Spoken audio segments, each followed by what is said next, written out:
Welcome to the How to Be Awesome at Your Job podcast, the show where brilliant professionals share how to sharpen the universal skills required to flourish at work. Enjoy more career fun, wins, meaning, and money with your host, Pete Makaitis. Hello, and thanks for joining us here for episode 638 with Nic Marks. Nic has done the hard work research on zeroing in on the things that make us happy at work, and he shares the best practices we can follow. So you'll learn 1, the 5 elements of a happy work life, 2, how to draw the boundary between your work and your life, and 3, how to boost motivation and engagement in just 5 minutes. So if you want to check out the show notes or the transcript or the links to items that we reference here, visit awesomeatyourjob.com/EP638.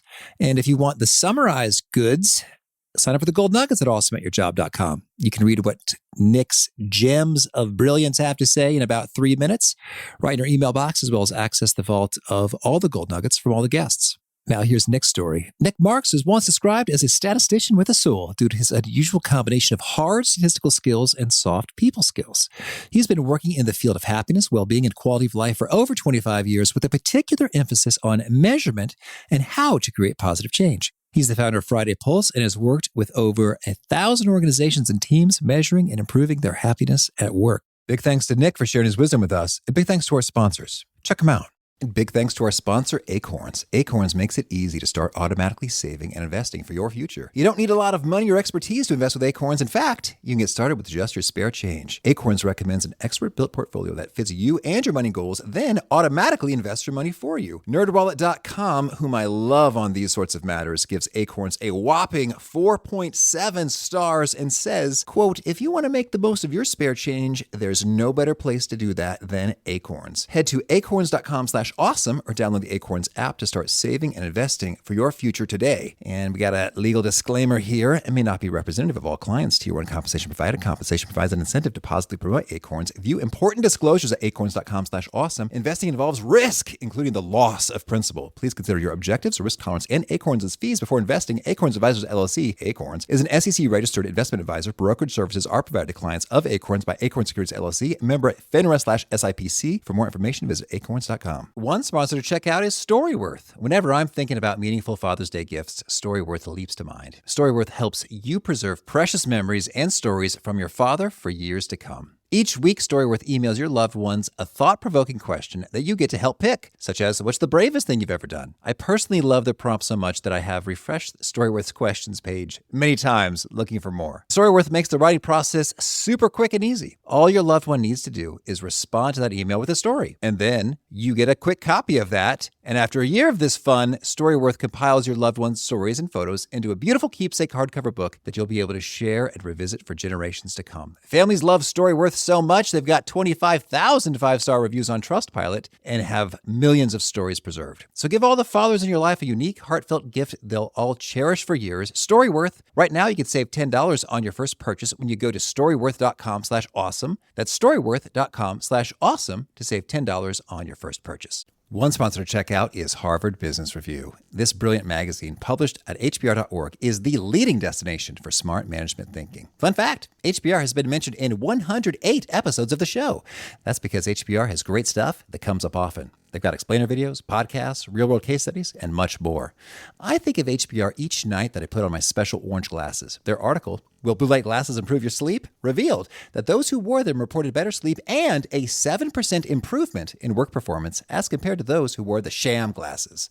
So I cite HBR anytime anyone tells me that I look silly wearing them. Now, much of HBR's content is available for free when you sign up at their site. Subscriptions that get you unlimited content cost $10 a month. If you visit hbr.org/subscriptions and enter the promo code AWESOME, you can save 10% off of that subscription. Again, to save 10% off of your HBR subscription, go to www.hbr.org/subscriptions and enter the promo code AWESOME. Now, here's Nic. Nic, thanks so much for joining us here on the How to Be Awesome at Your Job podcast. Thank you, Pete. It's good to be here. Oh, yeah. Well, I'm so excited to dig into your wisdom. And you have been called a statistician with a soul, which is a nice little moniker. Maybe could you start us off with a statistic or two that stirs your soul? Is there a number you find yourself coming back to again and again, and you're like, you know what? I find that hopeful, or I find that troubling? But I think of this number a lot. Well, I think there's a really nice number, was two numbers, 5 and 15, in fact, 350. They're called Dunbar numbers, and they are basically our circle of friends. And that most of us tend to have an intimate circle of 5 friends who are we really close to, roughly, I'm talking. And then a next circle of 15, and then sort of 150 is our tribe. And particularly during COVID, I think, and the fact that we've all got sort of restricted lives, I think it's quite good to identify the 5 and the 15 and to make sure you're really maintaining those relationships and kind of let the 150 go for the moment. And you can pick it up when this is all over. So I think those are really nice numbers I like at the moment, 5, 15, and 150. Mm-hmm. All right. Thank you. Well, could you give us an overview orientation before we dig into, what is Friday Pulse and your work there? So, yeah, I'm a statistician, and I've been very interested in measuring people's experience of life for quite some time now. I sort of started off doing quality of life statistics and then moved into more well-being and happiness lately. And Friday Pulse is sort of a merger between two different strands of my life, and that kind of is the statistician and the soul bit, in that it's about how people enjoy their jobs. And so every week we ask people, how have you felt at work this week? And we're basically looking to try and support organizations to create more good weeks for people. Okay. Yeah, that's basically what Friday Pulse is. Okay. Well, so, happiness, hey, that's great. We'd all like some more of it. And it's a good in and of itself. Nonetheless, on how to be awesome at your job, I'm going to need to hear a bit about the connection associated between happiness and performance, being awesome at your job, be it for individuals or teams or organizations. Can you draw that linkage there for us? Yeah, very, very explicitly in some ways. So when we are enjoying our job, so firstly, happiness is a sort of multifaceted sort of idea in that, we can think about being happy at a music concert or festival or something. And I'm not talking about that type of happiness at work. I'm talking about the happiness that comes from enjoying your work, liking the people that you work with, being curious, being inspired. And in that sense, we know very well that people who enjoy their work are much more productive. And that's both in terms of the quantity of work they do, if it's a more sort of piecemeal work, and also the quality of the work that they do, and particularly links into innovation and creativity. We're not creative when we're unhappy. We're not creative when we're not getting on with the people we're working with. We're not creative if we don't care about our work. So creativity and innovation is hugely, hugely linked to enjoying our work and enjoying collaborating with the people we're working with. So it's very, very linked to productivity and creativity, and then also to other good things for organizations like staff retention, reductions in conflicts, things like that are much better as well. And I can give you very, very specific stats if you want me to. Well, I actually was going to go there. And we don't have to go with every one of them, but maybe some of them that are the most eye-popping, like, holy smokes, happy folks stay at their job 5 times longer, or kind of whatever's really striking. So on the staying in their jobs longer, so if we measure people's experience every week. So we can look at in quarter 1 how happy people were, and did they leave in quarter 2? And we know that people who were unhappy in quarter 1 are twice as likely to leave the very next quarter as other people. All right. So it's not the only reason people leave, unhappiness. They leave for other reasons too, but it's a major reason, and it's one that's actually really dealable for organizations. So that's very precisely so. And in fact, sometimes we think of it not in terms of just, it's called risk ratios. We can also think of it in terms of scales. So we have a 1 to 5 scale, a 5-point scale. And if a team moves half a point up, then that's associated with 18% lower staff turnover next quarter. It's also associated with a 7.5% increase in productivity. So they're very, very tangible and very quick, some of these indicators, in how much they translate into real bottom line stuff. Okay. Well, so then let's talk about it in terms of the measurement. I understand there are 5 ways to happiness at work, or how would you begin chunking this up in terms of us being able to get our arms around happiness? Well, there's a different thing. So there's the outcome that we're thinking about, which is we define very clearly as, have you had a good week, basically. And we do it as a week because work experience ebbs and flows. It goes up and down very quickly. Weeks are really convenient lengths of time to do it over. So that's our outcome. And then it's like what drives increases in that. And we know that there are particularly 5 main factors that increase that. We call them the 5 ways to happiness at work. And they are connect, which is relationships are really critical. Be fair, which is if the system isn't fair, people They get angry pretty quick. To empower people. So basically it's about autonomy, delegating, using your strengths. To challenge people. It's a total misnomer to think people are going to be happy if they're not working. You're bored, you're not happy then. And actually we like a bit of stretch and learning. And then the fifth one is to inspire them. That's sort of about meaning, purpose, accomplishment. So those are the 5 big things: connect, be fair, empower, challenge, inspire. And if teams and organizations get those right, then people are much more likely to be happy at those workplaces. Okay. So that sounds right. I'm sure he's like, yeah, I know. We've been fine-tuning it for a long time with many, many people. Well, it's not exactly new science. I mean, you can see Maslow in there. You can see any theory if you happen to follow something like Daniel Pink's drive, then his 3 are there, autonomy, mastery, and purpose, or Seligman in positive psychology, his PERMA, they're not dissimilar. The thing that we do a bit different is we frame them in terms of positive actions to make them easy to act on. Mm-hmm. So we just change it around a bit. Okay. Well, so then in terms of have you had a good week? You've got a number of tools you've worked through, from like 110 questions and 15 questions. And so with that Friday check-in, kind of what are we asking? Is it just the one? Have you had a good week? So the Friday check-in, so we do 2 main sort of pulse surveys, if you like. We do the weekly one, and the weekly one has to be really short. You've got maybe 2 minutes of people's time on a Friday to capture a bit of data. So we ask people how they felt at work this week, from unhappy to very happy. And then we ask them actually sort of text-based data, which is things like, what's a success for you this week? Do you want to thank anybody in your team?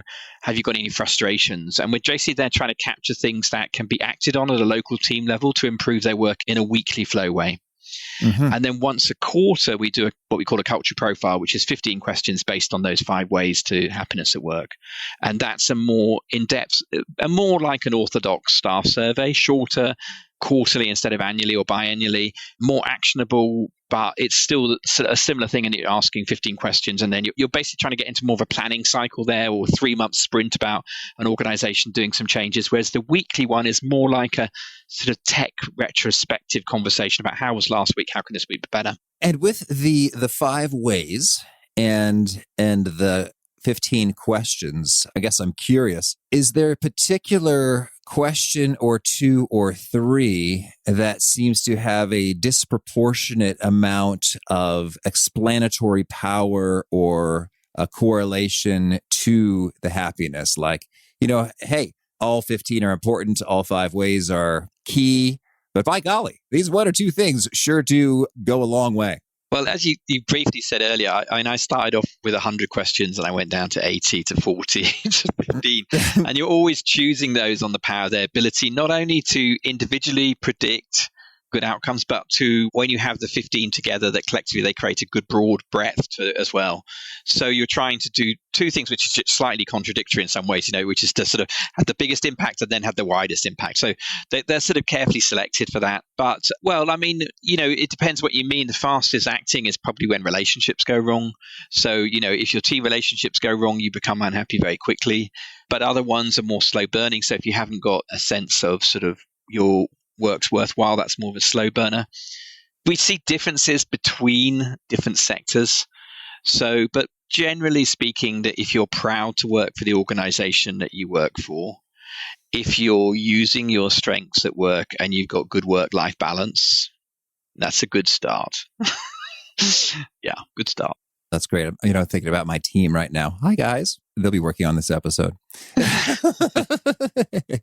And sometimes I think, man, I am probably too hands off, in terms of it. I'd love to do more of the regular check-in and coaching and feedback and guidance and motivating and inspiring. And then I don't, for any number of reasons, but that's not the topic of this episode.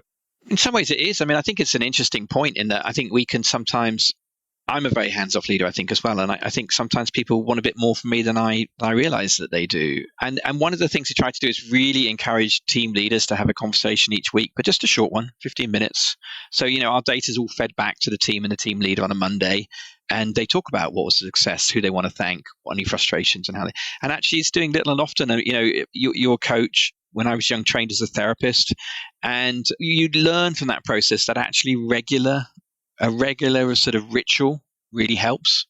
Okay. Well, and so, I guess what I was driving at then is that's encouraging, is that I think that my team seems very happy and And I think we are probably nailing it on these. I'm going to chat with him afterwards. Make sure I'm just not assuming things in terms of being proud of what we're doing and the impact we're making from the show, using their strengths and having the flexibility and work-life balance associated with which hours they work and how many hours they choose to work in a given week to kind of scale up or down. And most weeks we got some good flexibility there. So that's encouraging and food for thought in terms of, hey, where to start. And that's really what I want to zoom in now. I think we've built a great why here and really established that we have a rich set of evidence underneath this.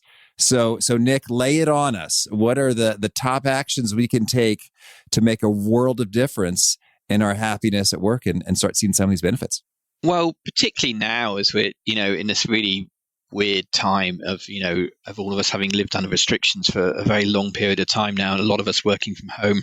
I think that work-life balance is one of the critical ones, which although people have got rid of the commute by working from home, not everybody has, but a lot of people have, structure of work, I think, has really got disrupted. We used to use that commute or going to the office as a way of separating out parts of ourselves, so we've got our home self and we've got our work self, and we have a sort of way of moving between it. And I think that a lot of people, absolutely myself included, have slightly struggled with the lack of separation between work and life that a lot of us are living with.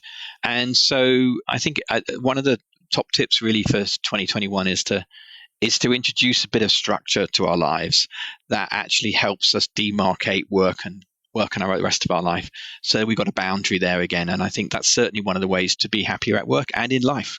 So let's hear it. When it comes to the structure and the boundary, what are some of the great practices and things that you've seen is really handy for folks right now? So rituals, I think, are good. And the commute in some ways was a ritual. And I think it's about how you recreate those rituals.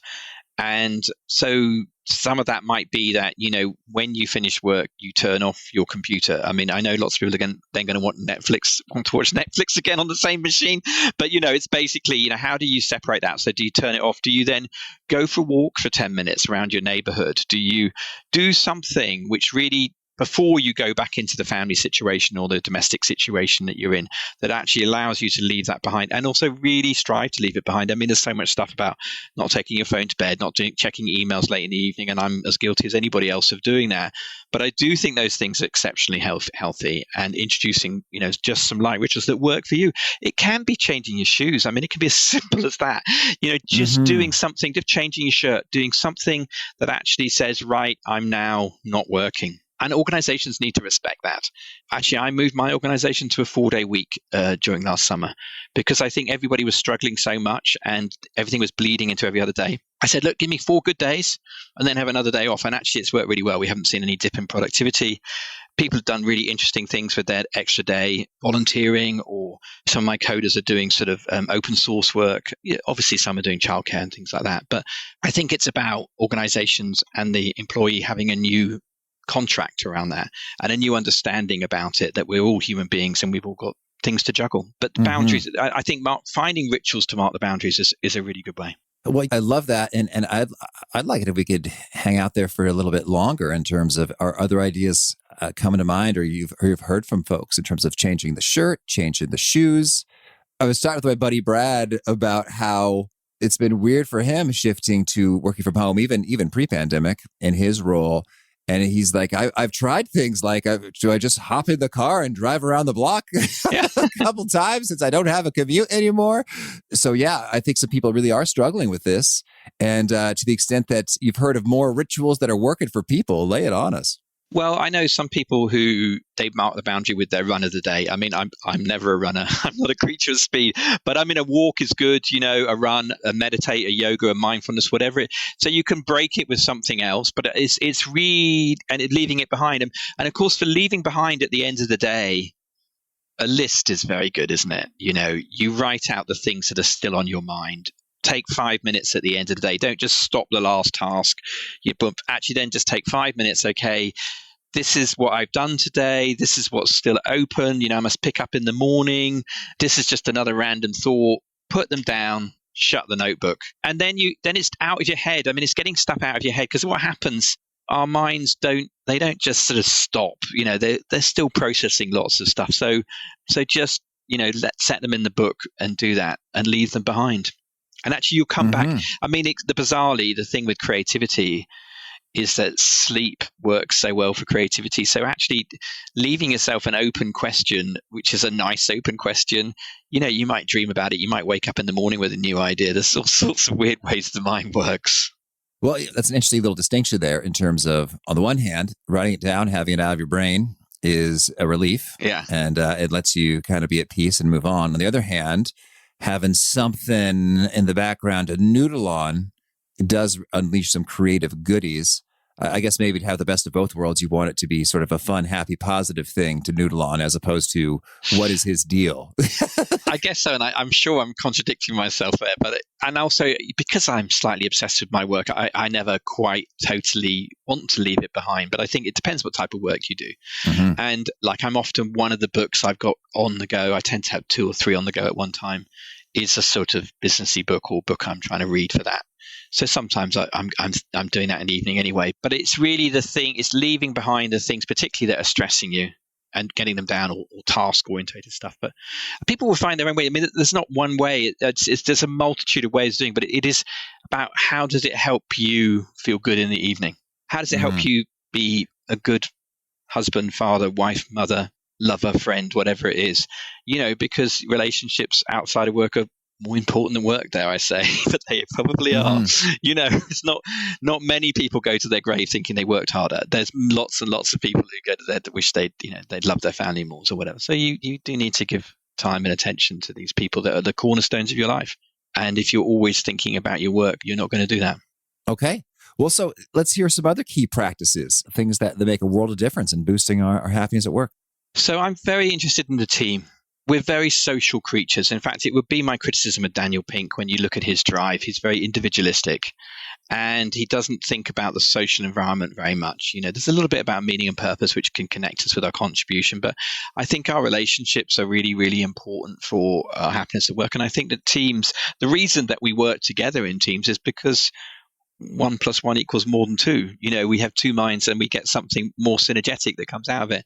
And I think that teams are a really good way of us resolving any tensions that are around and building better collaboration. So always, all of our interventions that I try and build are around conversations. I am a statistician and I even like decimal places, which I know makes me weird. But it isn't the numbers that changes organizations. It's the relationships, it's the conversations, it's the reflection processes. And so encouraging teams to talk more about how their experience of work is going is one of the key things. And it's sort of a problem shared as a problem halved. And actually, you'll find unexpected sources of support or people with skills that you didn't know about if you ask people about stuff. So, and even if it's something that only you can work on, just knowing that other people have got your back and are asking you how you're doing. If you're in a particularly, stressful part of work, even if you're the only person in the team that can do that job, others might take other tasks off you. I remember when I used to run a team in a think tank about 10, 15 years ago. If someone was working on a particularly time deadline project, others would take other tasks off them so they could have more time for that. That's teamwork, and I think that teamwork is really where awesome work happens. It's unusual. It's not impossible, but it's unusual if it's all down to one person. It's normally relationships between people and collaboration that makes work awesome. And so those team conversations, I think I'm hearing one point is just that you're having them, as opposed to, no, it's all on me. I just got to do it. I'm not going to whine about it. And they don't want to be brought down and hear my complaining, but rather being able to and engaging in, oh boy, this is tricky. I don't quite know. It's so confusing. It's ambiguous. To be able to share and then to have some, listening ear and some validation as well as maybe some ideas, solutions, taking work off your plate. So it sounds like just having those conversations is the thing to do, as opposed to saying anything in particular in those team conversations. Or are there some key specific conversations you really recommend folks be having? So there are some key specific things I think we're having, and there is also the general effect. I think the 2 things are there. And the key things I think are, in a modern workplace, which is so fast moving, we're really poor at celebrating successes. And we tend to move straight on to the next challenge. Done that, move on to the next challenge. And I think we should take a little bit more time, and I'm not talking much, 5-10 minutes a week, to just go through about, this went well, this person did a good job, and actually appreciating, some people call it catching people doing things right, recognizing that. But it's micro recognition. It's not employee of the month sort of recognition. It's just like, thanks, that's good, that humanness about it. That makes a huge difference. And it gives people confidence in a sense that there's this basic thing that, if we get positive feedback, we feel good, the positive emotions, and actually we build resources for the future. We build our confidence, our ability to take risks. So that's all important. And in fact, that ability to take risks is really important. People call it psychological safety or dare to fail or whatever they want to call it. But, if you're going to be an innovative team, you not every idea is going to work, and you've got to try them out. And so, but that support to try and to pick each other up when something doesn't quite work is very, very important too. So there are some specific things like that. And I think one of the things we can do, particularly about people's experience, is that we too often just accept people's first answer. And if you go, are you all right? Yeah. If you ask them, are you really all right? You might get a different answer. And I think particularly during these difficult times, we have to ask a little bit deeper. And it's about asking, as a leader, people leaders asking a deepening question. I mean, you're a coach, I think, aren't you? And you like the coaching world. It's about noticing that a little door's opened and just opening a little bit more and just saying, oh, what do you mean by that? Or give me an example of that, and just ask those deepening questions. So rather than coming charging in with advice or trying to fix it for them, open it out a little bit and let them explain, the context of their challenge more, or whatever it is, because they'll have information you just don't have, and also helping them to resolve it with you rather than you doing it for them is a much better way of doing it. Yeah, that rings true. Can we hear maybe one more practice that makes a boatload of difference in terms of being happy at work? Yes, I'm sure we can do. I think of happiness, and I'm going to find one this by starting to talk about it, is as it's a two-way street. There is about what we receive, that's what's nourishing and satisfying to us and supports us. And it's also about what we contribute. And so I think that a happy, awesome employee is someone that gives as well as receives. So it's not only looking for what they need for them, it's actually them reaching out to other people and supporting them. And that can be your clients, it can be your supply chain, it can be people in your team, people in other teams. You can be a mentor to somebody, you can be a reverse mentor to someone higher up the organization.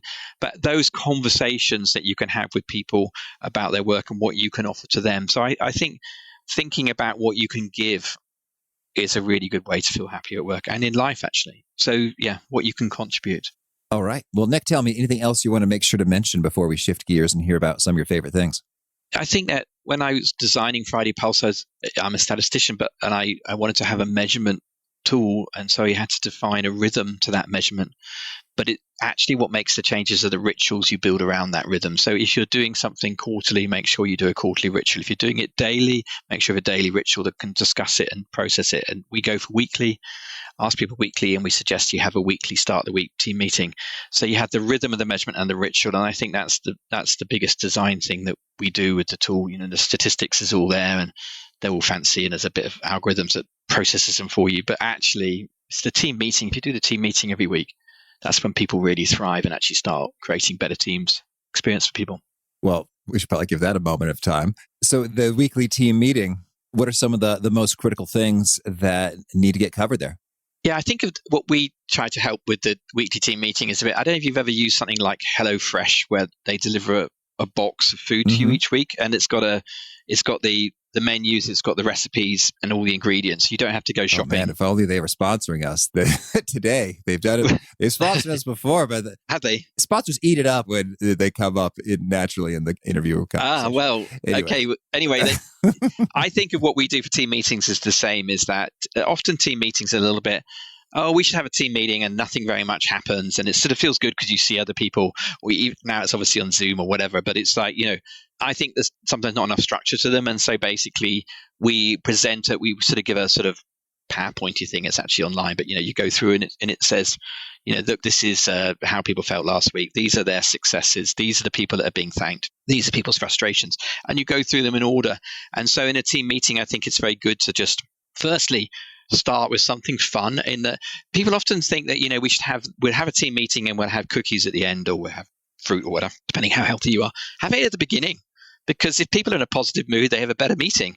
So if you're going to do something fun in the meeting, do it to begin with as an icebreaker. Don't do it as a reward at the end. Give it to them at the beginning, then you'll get a better meeting. So that's one thing. And the next thing is making sure that everyone speaks. That's a really obvious thing to say, but if someone's an extrovert like I am, I can dominate a meeting quite easily, and it's like actually extroverts like me need to learn to be quieter. And we need to learn to draw things out of the people that are more introverted. They very often hold a truth that you don't know about.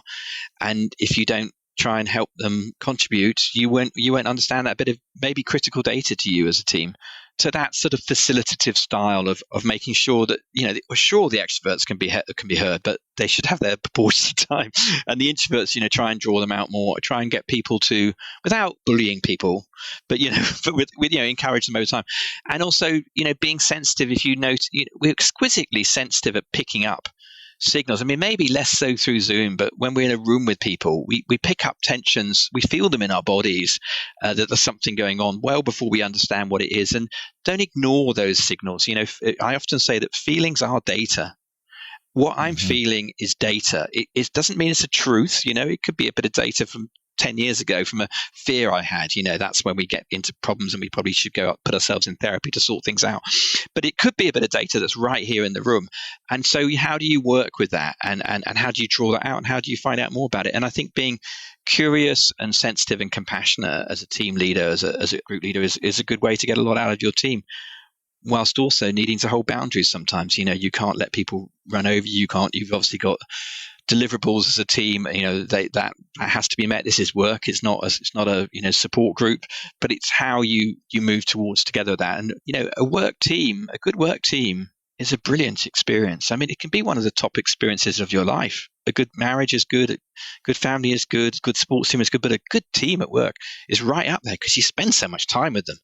And so, it's worth investing in because it's just a hell of a lot better when you enjoy working with your colleagues. Just so much better. Amen. Yeah. Well said. Well, now can you share with us a favorite quote, something you find inspiring? Viktor Frankl, the space between stimulus and response is where our growth is. That's not quite an exact quote, but it's something like that. I love the idea that we've got this ability, something happens, we have a choice how we respond. It's how I think about emotions and cognition interacting. The emotion, the feeling comes, we can apply our intelligence to it to actually decide how we act. And it's that space which is the maturation process. It's what signal comes into us, how do we choose to respond? So something might make us angry. We don't have to hit the person, particularly if they're your boss, but we can respond perhaps in a different way. And that's how we learn and we grow. And in a sense, emotional intelligence for me is about having access to your emotional signals, but using your intelligence in order to how to actually act on them. So I think that's a really nice one. There's an Aristotle one, which I'm not going to get exactly right, but it's something about how we learn by repeatedly doing. That, we don't suddenly learn from a book or whatever. It is actually by the doing that we really learn. Excellence is acquired by repeatedly doing things. And I think that if we want to be a good team leader, if we want to be a good colleague, it's about what we do in the world. It's a show, not tell world. What we do, repeatedly do, how well we do it is actually how we learn. And that's why we should risk, because if you don't try, you don't learn. Those are good. And how about a favorite study or experiment or bit of research? Well, probably the study that most changed my way of thinking about how to measure experience was a 2004 study by the stellarly brilliant Daniel Kahneman. So Kahneman was starting to work on well-being in the early 2000s, actually about the same time that I started about 2001. So I was really interested when he entered the field because he already had a reputation in economics. And he produced something which came to be called the day reconstruction methodology, where he asked 1,000 women, was the first study, about what they did yesterday. And there's a strong tradition in social science to do diary surveys, which is ask people how they spend their time. The difference he said, how much did you enjoy that activity? And by putting an emotional tone into the research, he made the data come alive in a way I just hadn't seen. Most people doing happiness research, well-being, quality of life research were asking questions like, how satisfied are you with your family life? How satisfied are you with your overall life? And they're perfectly good questions, but they're a bit dull. And he suddenly asked, what did you do? How much did you enjoy it? And so what you found out was that the activity that they did most on the last day they were working women was work. It was 6.9 hours or something. The activity that they enjoyed most was what he very delicately called intimate relationships, but it was only 12 minutes. And what he found was that if he asked people how much they enjoyed their work, it came second bottom. The bottom was the commute. Mm-hmm. And so you had the activities that they did the most of, people enjoying the least. And at that moment, I thought, sometime I want to work on work. And it was another 8 years before I did do. But in that moment, I thought, it's interesting. That's where adults spend a lot of time. So if I'm genuinely interested, which I say I am, in making the world a happier place, work's a really good intervention to think about how to do that, because people spend so much time there. Mm-hmm. So that's probably my favorite study. Yeah. Well, thank you. And how about a favorite book? Oh, I've just read a beautiful book. I'm always in the last book I just read. I don't know how you were. I'll take it. And it's called The Reality of Time, and it's by Carlo Ravioli, and he's a physicist. And it's about how time doesn't really exist. And it really blew my mind. I did physics at school. And I love science books that take me out of my comfort zone. But I thought what probably the most amazing thing was that he had this whole sort of treatise on what time is, what quantum time is, what thermal time is, and all this stuff. I didn't know that apparently time goes slower if you're top of the mountain than if you're at the bottom of a valley, because time is affected by gravity. I didn't know that. I did know that black holes you couldn't get in them and out them, so time didn't move through them. And I knew time was relative in the universe, but I didn't know that. But what I really love is when he started talking about death, which is, I think, is a favorite topic of mine, and should be a topic of all of ours. And he summarizes Epicurus, and he goes, when I am here, death is not here. When death is here, I am not here. So there's nothing to be frightened of death. And he basically said death is the end of the experience of time for us. And as there will be no time in death, there's nothing to worry about after death. So it's lovely. All right. Thank you. And how about a favorite tool, something you used to be awesome at your job? Well, I mean, I really do like Slack, actually.